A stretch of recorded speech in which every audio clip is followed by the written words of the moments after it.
सबसे पहले हम सूखे हुए लहसुन को अच्छे से इस तरह से साफ कपड़े से इस तरह रगड़ देंगे।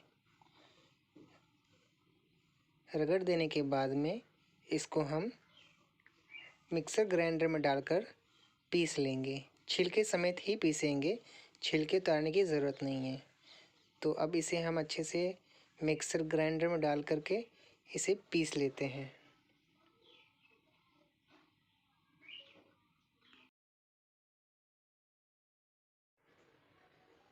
यहाँ पर में हमने इसे पीस लिया है। देखिए ये नीचे का पिसा गया है और ऊपर ऊपर का ये नहीं पिसाया है, इसलिए जो पिसा गया है पहले उसको अलग कर लेते हैं और जो गोटा गोटा रह गया है उसको फिर से एक बार मिक्सर जार में डालकर फिर से पीस लेते हैं हम लोग। तो चलिए जो गोटा गोटा पार्ट रह गया उसको फिर से डाल करके फिर से पीस लेते हैं। यहाँ पर में हमने पूरा महीन नहीं किया है, बिल्कुल दरदरा सा पीसा है। तो चलिए इसको भी पीस लेते हैं। हमने बाकी का भी दरदरा पीस कर निकाल लिया है एक बड़े से प्लेट में।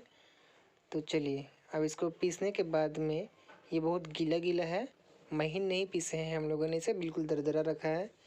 तो अभी भी जो गोटा गोटा लहसुन है इसमें से उसको भी हम लोग फिर से छाँट छाँट कर निकाल लेंगे और उसको भी मिक्सर जार में डालकर उसको भी अच्छे से हम लोग दरदरा पीस लेंगे।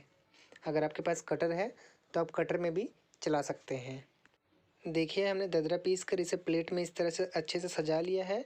अब इसे धूप में सूखने के लिए रख देते हैं। तो ये देखिए धूप में हमने इसे रख दिया है। तो धूप में रखने के बाद आप इसको सूती के कपड़े से ढक दे, वरना ये डस्ट से गंदा हो जाएगा। तो चलिए इसको अच्छे से ढक दिए हैं। हमने इसे पूरे दिन भर का धूप लगा दिया है। देखिए ये प्लेट में चिपक चुका है।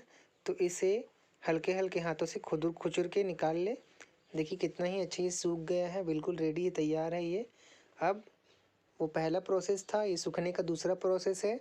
अब इसे हम चम्मच की सहायता से प्लेट से छुड़ा लेते हैं और लहसुन की सारी मॉइस्चर ख़त्म हो चुकी है।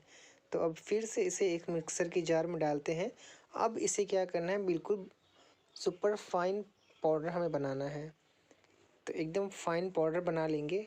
इसमें नमी नहीं है बिल्कुल भी, इसके अंदर की सारी नमी ख़त्म हो चुकी है। तो चलिए अब इसका अच्छा से हम लोग मिश्रण तैयार कर लेते हैं। इस तरह का छलनी लेना है और छलनी में क्या करेंगे, जो लहसुन को हमने पाउडर बनाया है उसे इस छलनी में डाल करके इसको चाल लेंगे। इसे करने से ये होगा कि जो बारीक पाउडर है वो हमें प्लेट में मिल जाएगा। ये देखिए जो मोटा पार्ट रह गया था उसको हम फिर से मिक्सर में चला लिए हैं। तो उसे भी चाल लेते हैं। तो देखिए चालने से क्या होगा कि महीन जो पाउडर हमें मिल तो जाएगा और ये दरदरा पेस्ट जो पाउडर रह गया है ये सब्जी में आप इस्तेमाल कर सकते हैं, ये और नहीं पिसाएगा। तो ये देखिए हमें ये लहसुन में कितना सुंदर सा पाउडर मिल गया है।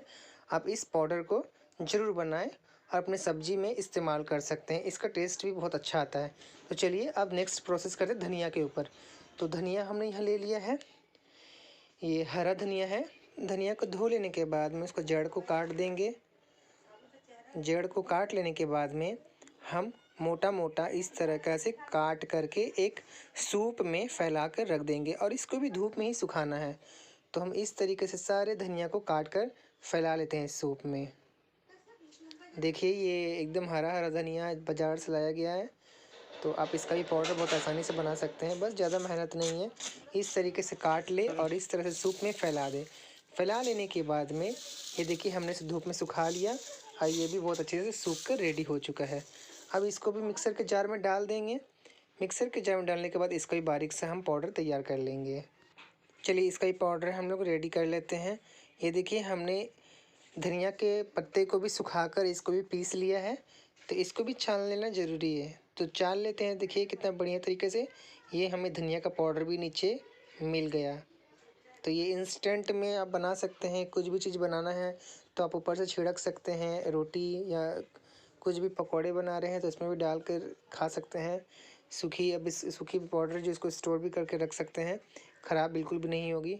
तो इस तरीके से जो मोटा मोटा पार्ट बच गया है उसको फिर से हम लोग चला लेंगे मिक्सर में। तो इसको फिर से चला लेते हैं।